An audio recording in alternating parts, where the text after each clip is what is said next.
मैं आपके सामने एक तारीख बोलूं 15 अगस्त 1947 तो आपके जहन में क्या ख्याल आएगा? जाहिर है हम सभी के जहन में एक ही बात आएगी कि हमारी आज़ादी का दिन था वो। लेकिन ये आज़ादी जिस तरह से हमारे जीवन में खुशी लेकर के आई, कहीं दिल के कोने में कसक भी थी, क्योंकि हमारा देश बँट गया था। लेकिन इस बँटवारे के दौरान भी 15 अगस्त से 15 दिन पहले करीब जो रक्तपात हुआ था, जो खून-खराबा हुआ था, वो कहीं न कहीं रोंगटे खड़े कर देने वाला था। नमस्कार, मैं शिव पांडे आप सभी का स्वागत करता हूँ द प्रिंट के साप्ताहिक कार्यक्रम सॉफ्ट कवर में, जिसमें हम हर हफ्ते किसी एक किताब पर बात करते हैं और उसके राइटर से आपको मिलवाते हैं, उनसे मुलाकात करवाते हैं। आज हम जिस किताब पर बात करने वाले हैं, उस किताब का नाम है वे 15 दिन, जो कि आज़ादी से 15 दिन पहले की पूरी गाथा को बयान करता है। आप इस किताब को देख सकते हैं, ये किताब है। और इनके राइटर हमारे साथ हैं प्रशांत पोल जी, जिनसे आज हम इस पर बात करेंगे। सर, आपका बहुत-बहुत स्वागत है। नमस्कार, धन्यवाद बहुत-बहुत। सर, शुरुआत करते हैं अपनी चर्चा की 1 अगस्त जी, से, जब गांधी जी, जी गांधी जी की योजना बनती है कश्मीर जाने की। जी, जी, एक जो सबसे महत्वपूर्ण बात है जो ज़हन में आती है, वो ये है कि गांधी जी ने, जो आपकी किताब पढ़ के मुझे एक ऐसा संकेत मिलता है कि गांधी जी, जी ने महाराजा हरि सिंह से इस बात का ज़िक्र नहीं किया कि वो भारत में शामिल हों। जबकि जी। संकेत ये भी आप देते हैं कि शायद वो कहते तो महाराजा हरि सिंह ईज़ी गोइंग में तैयार हो जाते। तो जी, इसके पीछे क्या रीज़न आप देखते हैं? जी, बिल्कुल सही। देखिए, ऐसा है कि उस समय महाराजा हरि सिंह का जो मानसिकता थी, हुँ, वो उनको ठीक से समझ में नहीं आ रहा था कि या तो भारत के साथ रहे या स्वतंत्र रहे। पाकिस्तान में रहने का ऑप्शन बहुत कुछ उनके मन में नहीं था हुँ, और इसीलिए अगर उनके उनसे कोई इस प्रकार से कहता और महात्मा जी का एक अपना एक व्यक्तित्व था, पूरा देश उनके पीछे था। तो अगर वे कहते हुँ, कि आप भारत में शामिल हो जाओ, तो शायद उनके ऊपर, महाराजा हरि सिंह के ऊपर कुछ न कुछ उसका सकारात्मक परिणाम होता, ऐसे संकेत मिलते हैं। हुँ, दूसरा, जब गांधी जी का ये दौरा तय हुआ, हुँ, तो महाराजा हरि सिंह उसके बहुत समर्थन में नहीं थे। हुँ। गांधी जी ये आए उनका वहाँ। पहला ये उनका पहला और आखिरी दौरा था, जी। महात्मा जी का जो कश्मीर जम्मू-कश्मीर का उनका पहला और आखिरी जीवन का। हुँ, हुँ, हुँ, क्योंकि वो बड़े हम सभी जानते हैं वो बड़े ऐसे उथल-पुथल वाले दिन थे कि उसमें किसी महात्मा गांधी जी जैसे व्यक्ति का एक सम्मान के साथ उनको वहाँ पर आदर देना और वो सब करना, अतिथि के रूप में वो शायद उनको ठीक नहीं दिख रहा था। इसलिए वो हुँ। बहुत वांटेड के रूप में नहीं थे। लेकिन फिर भी मतलब क्या उनको क्या उन लग रहा था कि गांधी जी के आने से वहाँ अस्थिरता पैदा हो सकती है, ऐसा कुछ लग रहा था या क्या रीज़न था? मुझे नहीं लगता क्योंकि महाराजा हरि सिंह के बारे में जितना पढ़ा है, उसमें सिर्फ़ गांधी जी ही नहीं, तो उस समय कोई भी इस प्रकार की का बड़ा व्यक्तित्व अगर जम्मू-कश्मीर में आता, तो हुँ, शायद उनको उलझनें या कुछ समस्याएँ पैदा हो सकती थी। इसलिए वे चाहते थे कि हुँ, ये जो उथल-पुथल वाले दिन हैं, उसमें बाहर के कोई इस प्रकार के बड़े विशिष्ट ऐसे अतिथि जम्मू-कश्मीर में ना आएँ। ये उनकी बड़ी एक सादी-सी, सिंपल सी ऐसी भूमिका थी। उससे बढ़कर कोई थी ऐसा मुझे नहीं लगता। हाँ, क्योंकि गांधी जी का तो व्यक्तित्व ऐसा था ना कि जिसको हर पक्ष के लोग बराबर सम्मान देते थे। तो जी, गांधी जी, जी का तो बड़ा ही अच्छा। एक दूसरी बात आपने संकेत करी कि जो शेख अब्दुल्ला थे, उस समय जी, जेल में थे जी, और उनकी जो पत्नी थीं और बेटी थीं, वो गांधी जी से मिलने आईं और बार-बार वो इस बात का ज़िक्र कर रही थीं कि आप कहिए कि उनको जो है जल्दी जेल से बाहर जी, छोड़ दिया जी, जाए, जी, उनको मुक्त कर दिया जाए। जी। गांधी जी मुस्कुराकर जवाब देते थे, बाद में वो बहुत जल्दी 1.5 महीने में छूट गए। बिल्कुल सही। तो क्या गांधी जी आपका क्या कहना चाह रहे हैं? आपकी मतलब गांधी जी ने कहा था इसके लिए किसी से रिकमेंड किया था या क्या? कैसे छूट गए? देखिए, मुझे लगता है कि शेख अब्दुल्ला और नेहरू जी के बीच में बहुत बड़ी अच्छी मित्रता थी हुँ, और नेहरू जी चाहते थे कि शेख अब्दुल्ला जल्दी से वहाँ से बाहर निकलें। हुँ, और मेरा ये मानना है, जो मैंने डीजी तेंदुलकर की जो महात्मा गांधी जी की जीवनी है, जो बहुत ऑथेंटिक मानी जाती है, हुँ, उसके 8वें खंड में ये सारा आया है। बहुत बड़ी मतलब अनेक खंड है उसके। हुँ, उसके अनुसार और बाकी संदर्भों के अनुसार नेहरू जी का प्रभाव गांधी जी पे, मैं फिर शब्द प्रयोग कर रहा हूँ, इस मामले में नेहरू जी का प्रभाव कुछ अंशों में गांधी जी पर था और गांधी जी बड़े जेन्युइनली उनको लगता था कि हुँ। अगर इस प्रकार से उनको रिहा कर देंगे तो शायद कुछ हद तक बड़ी मात्रा में वहाँ पर और जो प्रॉब्लम्स नहीं होंगे और शांति निर्माण होगी। अच्छा। इसलिए चूँकि दूसरा कोई कारण नहीं था कि गांधी जी के प्रवास के बाद जब उनको लंबे समय के लिए अरेस्ट करके रखा था, तो मात्र 1.5 महीने के बाद छोड़ने का वैसा कोई कारण नहीं था।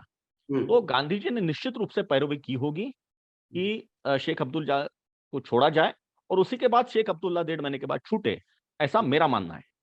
हम्म, हम्म।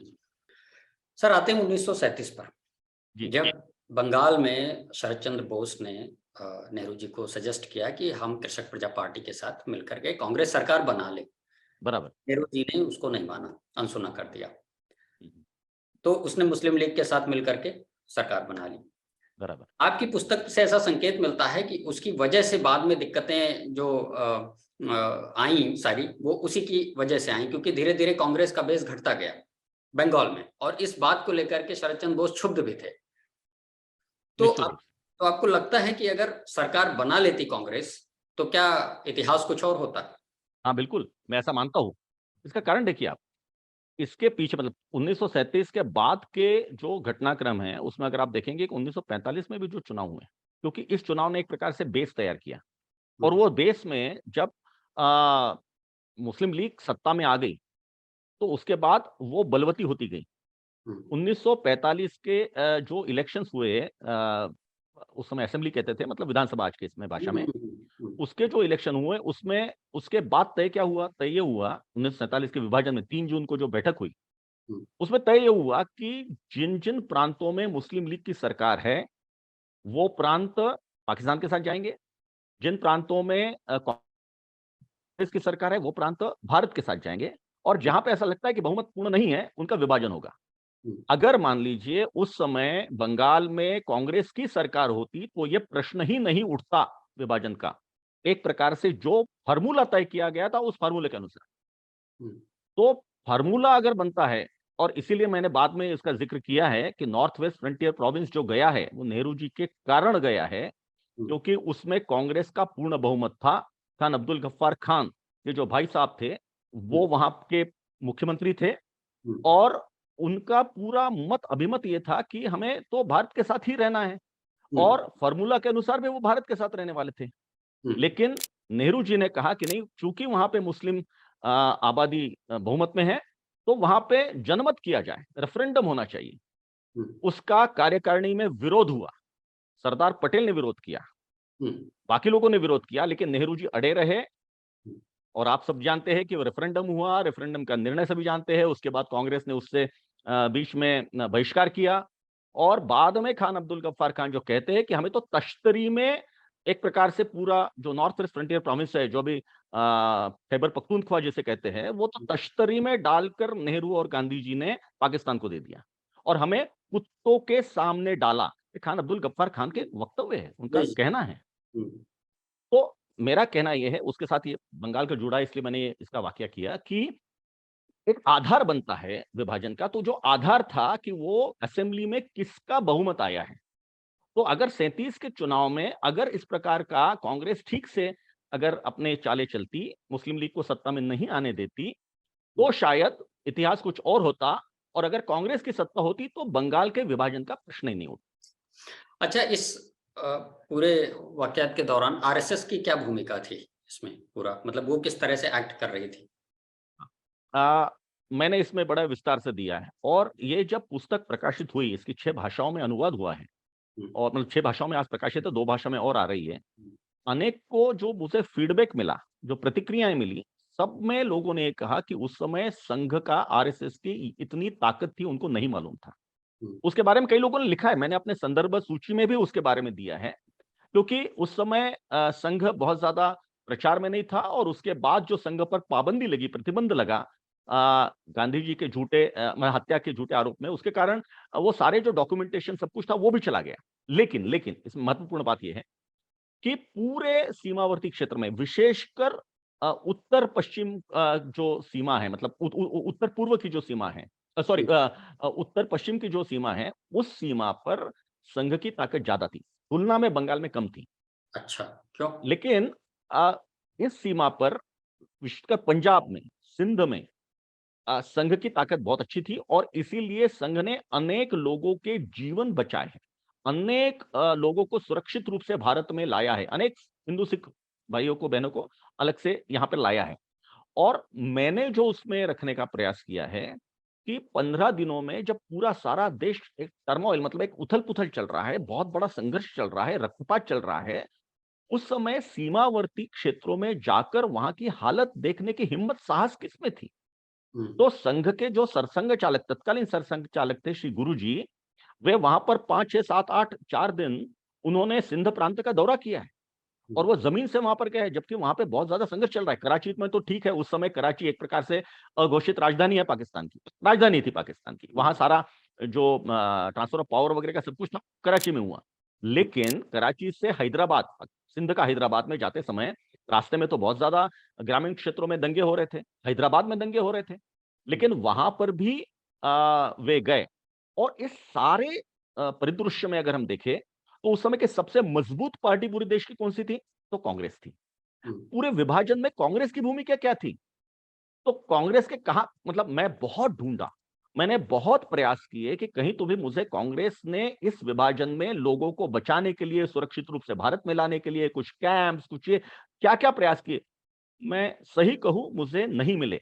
और हम्म, अगर मैं कोई मुझे बता दे तो मुझे आनंद होगा कि एक पार्टी ने कुछ तो किया है, हम्म, लेकिन वो नहीं मिल पाए। और ऐसे परिस्थिति में जो बहुत ज्यादा ताकत उस समय देश में नहीं थी, हम्म, वो संघ और संघ से भी ज्यादा, मतलब संघ और संघ के साथ ही, जैसा मैंने उसमें उदाहरण दिया है कि संघ की जो एक प्रकार से महिला, आप आरएसएस बोल सकते हैं, राष्ट्र सेविका समिति, हम्म, उसकी जो प्रमुख संचालिका है मौसी जी, वो हम्म, 14 अगस्त को हिम्मत के साथ, और वो कराची में जाती है जिस हम्म, दिन पाकिस्तान का निर्माण हो रहा है, वहां बैठकें लेती है और महिलाओं को सुरक्षित यहां पर लाने का प्रयास करती है।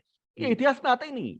हम्म, तो ये एक प्रकार से ये योगदान है, कंट्रीब्यूशन है, और कंट्रीब्यूशन, योगदान शब्द छोड़ दीजिए, लेकिन कुछ तो कुछ वहां पे हुआ है, हम्म। संघ ने वहां पर कुछ किया है, तो ये सामने लाना बहुत। इनफैक्ट आपने जो कृपलानी साहब की जो धर्मपत्नी के बारे में आपने बात करी, जो स्टेटमेंट उनका था महिलाओं को छेड़ने को लेकर के, वो भी बड़ा मतलब पढ़ के आश्चर्य हुआ। जरा बताएंगे उसको, क्या था वो सेंटेंस, क्या कहा था उन्होंने? मैं अगर प्रामाणिकता से कहूँ तो मुझे भी पहले आश्चर्य हुआ, हम्म, और जब संदर्भ मैंने पढ़ा तो मुझे विश्वास नहीं हो रहा था कि आज, मतलब आचार्य कृपलानी, मतलब कृपलानी हम्म। जी जैसे, सुचेता कृपलानी जी इस एक्चुअली नहीं प्रकार की विश्वास कैसी हुआ, बात मैंने कर रहे हैं? मैंने आपकी किताब में बाद में वो पेपर की कटिंग ध्यान से हाँ, पढ़ी। Yes, yes, yes. मैंने तो फिर मैं मैंने सोचा सोर्स क्या है इसका, तो फिर मैंने देखा अपनी पेपर की कटिंग जो लगाई, मैंने उसको पढ़ा फिर। जी, जी, जी। हाँ, तो मैंने जानबूझ के वो कटिंग लगाई, क्योंकि नहीं तो कोई विश्वास नहीं कर, मैं खुद विश्वास नहीं कर रहा था, बाकी लोग क्यों विश्वास करेंगे? हाँ। लेकिन मुझे जो तथ्य मिल रहे थे वो सारे इसी बात के थे कि उन्होंने कहा है। फिर हुँ, मैंने बहुत ढूंढा, तब मुझे कटिंग मिली, तब मैंने लिखा। अन्यथा कुछ बातें ऐसी हैं हुँ, जो मेरे को चूंकि सबूत नहीं मिले, मैंने नहीं लिखा है, मैंने हुँ, उसमें नहीं लिखा है। हुँ, लेकिन जहां जिसके सबूत है मैंने सब कुछ लिखा, इसलिए उसमें, मतलब सुचेता कृपलानी जी हुँ, कराची में बैठक लेती है, और हुँ, कराची में मतलब जब कांग्रेस की सारी महिलाओं के साथ वो बैठती है, तो सारी महिला उनको कहती है कि बड़े कठिन दिन है हमारे सामने, और हमें छेड़ा जा रहा है, हमारे इज्जत आबरू पे खतरा है, हम सुरक्षित नहीं है, हमारे बाकी लोग को मारा जा रहा है, क्या करें? तो उनके जो वाक्य है कि आप चूंकि फैशन करती है, लो कट ब्लाउज पहनती है, ट्रांसपेरेंट साड़ियां पहनती है, इसलिए गुंडे आपको छेड़ेंगे। अब कोई कल्पना भी कर सकता है कि ऐसे ऐसे वातावरण में, ऐसे अशांत वातावरण में ये सिंध की महिलाएं क्या इस प्रकार की फैशन करेंगी? लेकिन हुँ, उन्होंने बोला है, डॉक्यूमेंटेड है ये। और उसी पृष्ठभूमि में, उसी कराची में कुछ दिन के बाद जब राष्ट्र सेविका समिति की मौसी केलकर जी जाती है, तो वहां कहती है कि हिम्मत के साथ रहिए, राजा दाहिर की प्रेरणा आपके साथ है, और हिम्मत के साथ अपन इस संकट में से भी बाहर निकलेंगे। हुँ, ये जो विरोधाभास है, ये हुँ। सामने आना चाहिए। ये भी आप देखिए विरोधाभास की, उन्होंने कहा कि हिम्मत से मुकाबला करेंगे, जबकि इन्होंने कहा था कि जौहर का उदाहरण आपके सामने है। जी, मतलब जी, जी, जी, जी, जी, हाँ, जी। तो ये अ एक जो लॉयलपुर की घटना आपने लिखी है, जी, लॉयलपुर है जो जरनवाला भगत सिंह का जर्नल जो वाला। गाँव है, जी, जी, जी। उसमें किस तरीके वो ज़रा वाक़या आप बताइए, वो बड़ा हृदय विदारक मुझे पढ़ के लगा। अ, क्या हुआ पहले मैं था? एक बात मैं स्पष्ट कर दूं जी, कि चाहे ये लायलपुर की घटना है, या छेबिन पातशाही का मैंने लाहौर का मस्जिद जी, का वो दिया जहाँ पे जी, हुआ, जी, जी। ये सारे जो घटनाएं हैं, ये फिक्शन नहीं है, अच्छा, ठीक है सर। ये फिक्शन नहीं है, हाँ, ये सत्य घटना है, इनके सबूत मेरे पास है, इसलिए मैंने उसमें वो दिए हैं।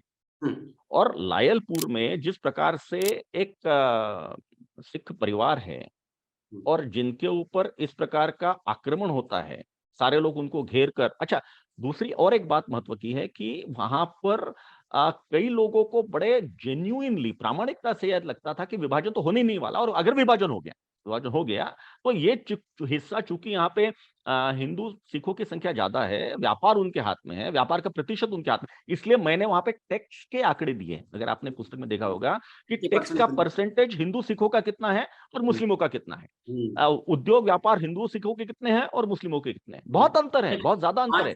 5 लाख 5 लाख समथिंग के अराउंड मुस्लिमों का बताया है, और 65 लाख के अराउंड समथिंग हिंदुओं का बताया, टैक्स का जो कलेक्शन था। धन्यवाद, आपने बहुत अच्छे से पुस्तक पढ़ी है, मैं आपकी अप्रिशिएट पुस्तक करूंगा बहुत आपको। अच्छी है सर, क्या बहुत बात अच्छी है, है। बहुत बहुत धन्यवाद। तो ये बात सही बोल रहे हैं आप, इतना अंतर था, तो वो लोग बहुत जेन्युइनली उनको लग रहा था कि चूंकि ये सब है तो हम विभाजन में हम तो भारत में ही रहेंगे, हमें कोई दिक्कत नहीं है, हमें कोई परेशानी नहीं है। हम्म, और मुस्लिम लीग के नेताओं ने शुरुआत में ऐसा कहा भी था, बिल्कुल शुरुआत में। हम्म, लेकिन बाद में जब वातावरण बदलने लगा, तो उन्होंने ये कहने लगा कि वो मुस्लिम लीग के नेता कहने लगे, जुर्रम वगैरह जैसे लोग, कि खुर्रम खुर्रम वगैरह जैसे लोग, कि आपको तो बहू बेटी छोड़ जाइए, बाकी तो आप निकल जाइए यहाँ से, वगैरह वगैरह।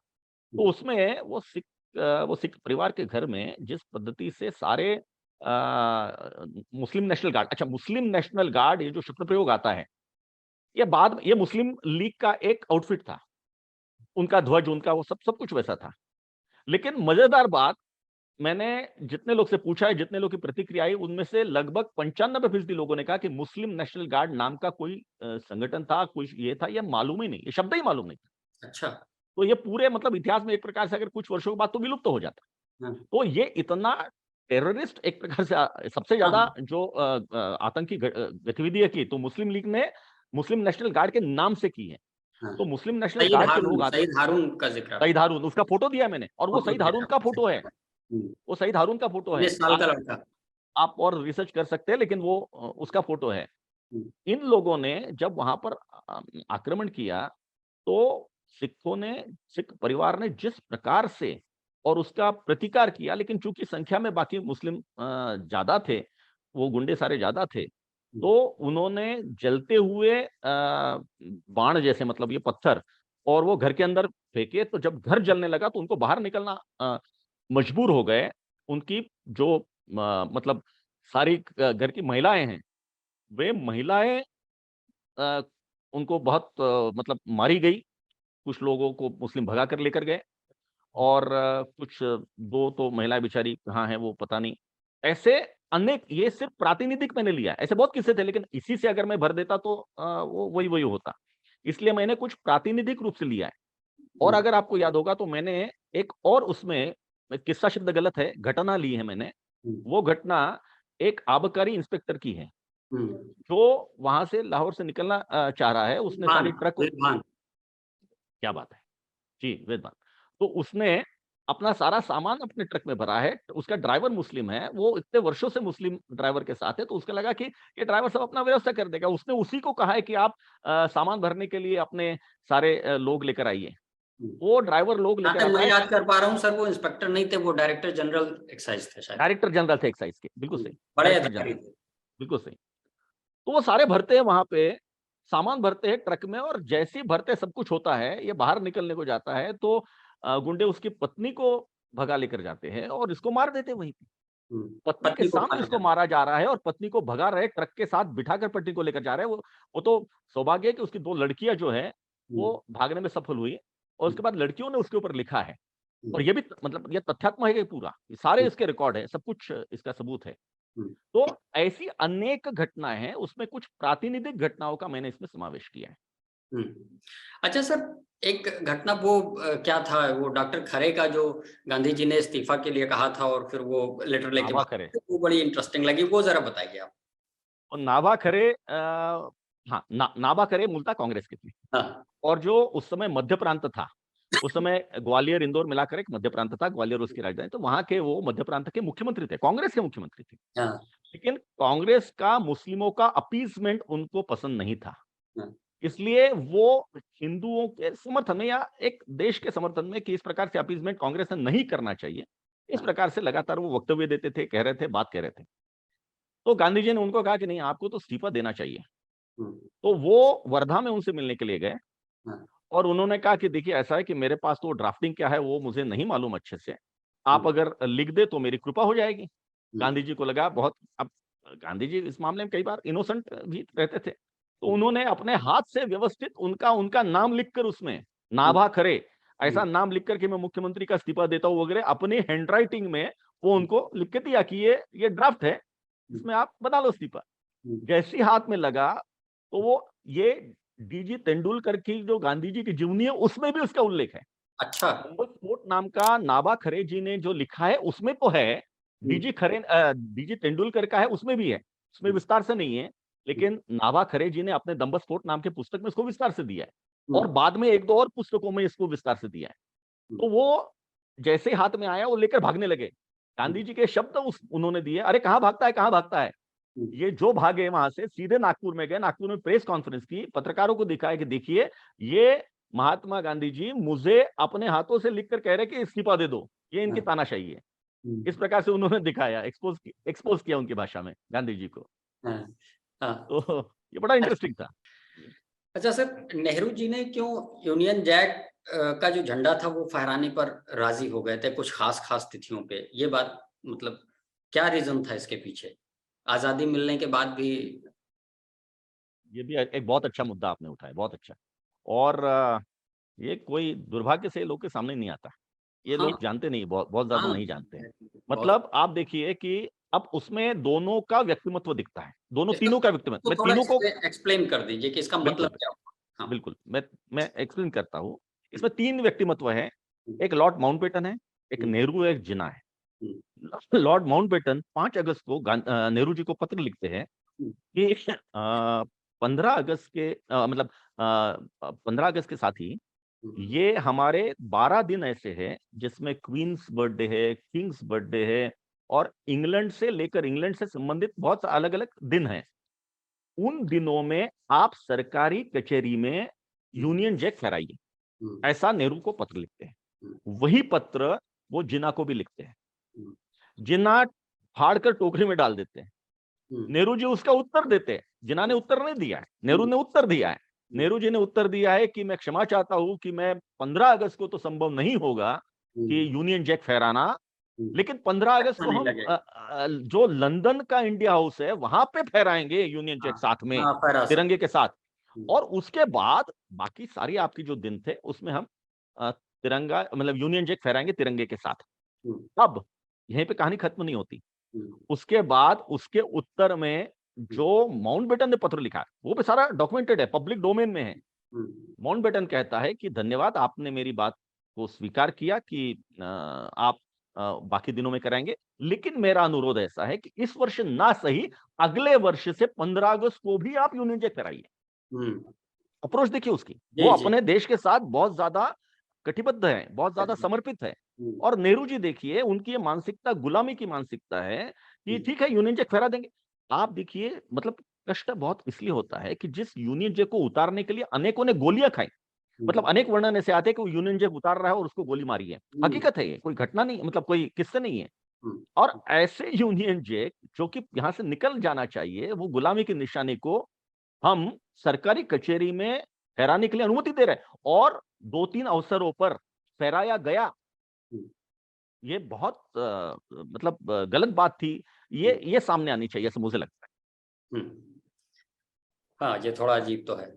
जी अ, जी जी सर, आते हैं अम्बेडकर जी पर। जी अम्बेडकर जी जी का एक विचार आपने लिखा है कि अम्बेडकर जी का मानना था कि हिंदुओं और मुसलमानों का जी सहअस्तित्व जी यहाँ स्वतंत्र भारत में संभव नहीं है जी जी और पूरी पूरी जनसंख्या को विस्थापित कर देना चाहिए। चूंकि धर्म के आधार पर बंटवारा हो रहा है, तो धर्म के आधार पर पूरी पूरी जनसंख्या को विस्थापित कर देना चाहिए। जी जी ऐसा क्यों मानना था उनका कि हिंदुओं और मुसलमानों का सहअस्तित्व संभव नहीं है, नहीं साथ साथ रह सकते? क्या रीजन वो देखते थे? क्योंकि he was very learned person, बहुत विद्वान व्यक्ति थे अम्बेडकर जी, बहुत बिल्कुल बिल्कुल बहुत विद्वान थे। तो बिल्कुल अगर उन्होंने कोई चीज कही तो जाहिर सी बात है उसके पीछे बहुत ठोस तर्क रहे होंगे। बिल्कुल सही। जी। देखिए ऐसा है कि अम्बेडकर जी उस समय मतलब तत्कालीन अम्बेडकर जी और सावरकर जी और बाकी जितने हिंदू महासभा और बाकी जितने लोग थे, राजर्षि पुरुषोत्तम दास टंडन जैसे कांग्रेस वाले भी, हम्म, इनमें मतभेद ये था कि अंबेडकर जी विभाजन चाहते थे और ये हम्म, कोई लोग विभाजन नहीं चाहते थे, अखंड भारत चाहते थे। हम्म, अंबेडकर जी का तर्क था और इसलिए अंबेडकर जी को मैं विजनरी मानता हूँ, हम्म, भविष्य दृष्टा मानता हूँ, हम्म, हम्म, क्योंकि उनका जो पुस्तक है हॉट ऑन पाकिस्तान, जी, ये पुस्तक प्रकाशित हुआ है दिसंबर 1940। हम्म, दिसंबर 1940 को पाकिस्तान का नाम तो चर्चा में था, लेकिन पाकिस्तान के ऊपर बहुत बड़ा राजनीति नहीं चल रही थी, या हम्म, बहुत बड़ा पाकिस्तान को लेकर बहुत बड़ा कुछ और ऐसा नहीं चल रहा था। वो चालू हुआ लगभग 45 के बाद कि पाकिस्तान चाहिए वगैरह वगैरह। वो दिसंबर 1940 में उसके ऊपर, क्योंकि वो वकील थे, तो उसमें प्लस और माइनस, मतलब फेवर और अपोज में तर्क दे रहे, और तर्क के साथ वो कह रहे हैं कि आज तक सारी रीति भांति यम नियम सबको अगर देखा जाए तो हिंदू और मुस्लिम का सह अस्तित्व ये संभव ही नहीं है। और हम्म, चूंकि इनका, और उन्होंने उदाहरण दिया, बहुत सारे उदाहरण दिए। हम्म, उन्होंने बुद्ध शिकन का उदाहरण दिया है। वो हम्म, कह रहे, वो उसमें कहते हैं बुद्ध धर्म तो उन्होंने बहुत बाद में स्वीकार तो किया, लास्ट में बिल्कुल, हाँ, आप बिल्कुल आखिरी में 56 में। लेकिन 56। वो तर्क क्या, वो उदाहरण काय का देते हैं कि बुद्ध शिकन शब्द कहां से आया। तो इन लोगों ने गांधार प्रांत, मतलब जो अफगानिस्तान, वहां पे बहुत सारी बुद्ध मूर्तियां थी, और बाद में हम्म, हमने भी देखा बामियान की मूर्तियां बाद में तोड़ी, बामियान उसका लेकिन सबसे बढ़िया उसका उदाहरण। बड़ा उदाहरण था। लेकिन उसके पहले कई मूर्तियां थी। इन मुस्लिम आक्रांताओं ने वो बुद्ध की मूर्तियां तोड़ी, तो जो बुद्ध की बड़ी बड़ी मूर्तियां तोड़ता था वो हम्म, बुद्ध शिकन कहलाता था। तो बुद्ध मतलब कोई भी मूर्ति नहीं, तो बुद्ध की मूर्ति, ऐसा था। अच्छा। तो इस प्रकार का वो उदाहरण देते हैं कि इस प्रकार की जिनकी मानसिकता है उनके साथ हिंदुओं का सहअस्तित्व संभव नहीं हम्म, है। एक अच्छी बात, या हम जो उसका कैरेक्टर कहे डॉक्टर अंबेडकर जी का, कि उनके सारे विचारों में कंसिस्टेंसी है, कहीं हम्म, भी डेविएशन नहीं है। हम्म, मतलब दिसंबर 1940 में उनकी पुस्तक आई, उसके पहले भी उनके दो चार व्याख्यान हैं। हम्म, उसके बाद उन्होंने 1956 में नया, मतलब जो धर्म स्वीकार किया, और उसके पहले, मृत्यु के थोड़े पहले, 3 महीने पहले नेपाल में जो भाषण दिया, और एक भाषण दिया है, उसमें भी उन्होंने यही बात कही है। और 15 अगस्त को जो मैंने उल्लेख किया, 15 अगस्त, ये 15 दिन में जो उल्लेख किया है कि मुंबई में उनका जो कार्यक्रम हुआ वकीलों के बीच में, उसमें भी उन्होंने यही बात रखी कि बाद में हिंदुस्तान के सारे लोग मेरे बारे में अच्छा कहेंगे कि आपने विभाजन का समर्थन किया, तो आप कुछ हद तक तो छूटे।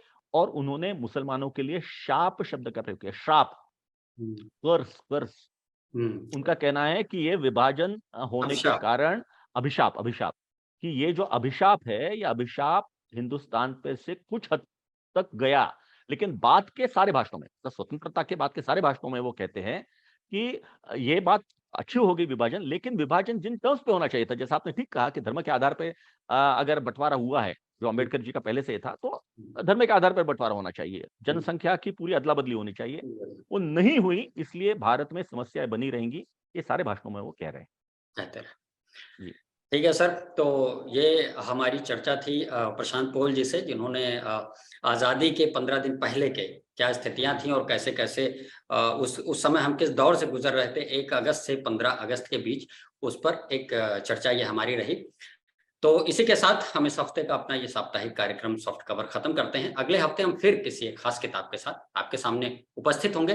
तब तक के लिए सर, आप हमारे साथ आए, आपको बहुत बहुत धन्यवाद। बहुत और बहुत धन्यवाद आपका। तब तक के लिए हमें शिव कुमार पांडे और हमारी पूरी डिफरेंट टीम को इजाजत दीजिए। नमस्कार। धन्यवाद।